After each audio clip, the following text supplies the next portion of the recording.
ভারী বৃষ্টিপাত ও উজান থেকে নেমে আসা পাহাড়ি ঢলে পানি বাড়ছে তিস্তা অববাহিকায়।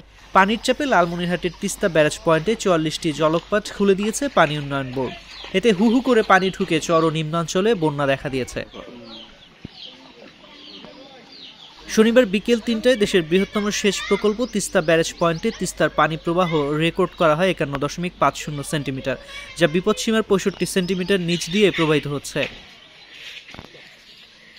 স্থানীয় সূত্রে জানা গেছে, তিস্তা নদীর পানিতে তলিয়ে গেছে চরাঞ্চলের ফসলি জমি। সদর উপজেলার কালমাটি, বাগডোরা, খুনিয়াগাছা, আদিতমারি উপজেলার মহিষকোচা, গোবর্ধন সহ কালীগঞ্জ ও হাতীবান্ধা উপজেলার বিভিন্ন চরাঞ্চল পানিতে ডুবে গেছে।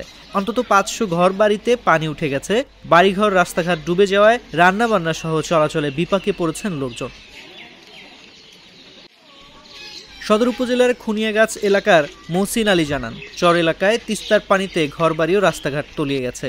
হাতীবান্ধা উপজেলার এক কৃষক আনোয়ার হোসেন বলেন, তিস্তার পানিতে আমার বাদাম ক্ষেত তলিয়ে গেছে, অনেক বাদাম গাছ নষ্ট হয়ে গেছে, এতে আমাদের অনেক ক্ষতি হয়ে গেল।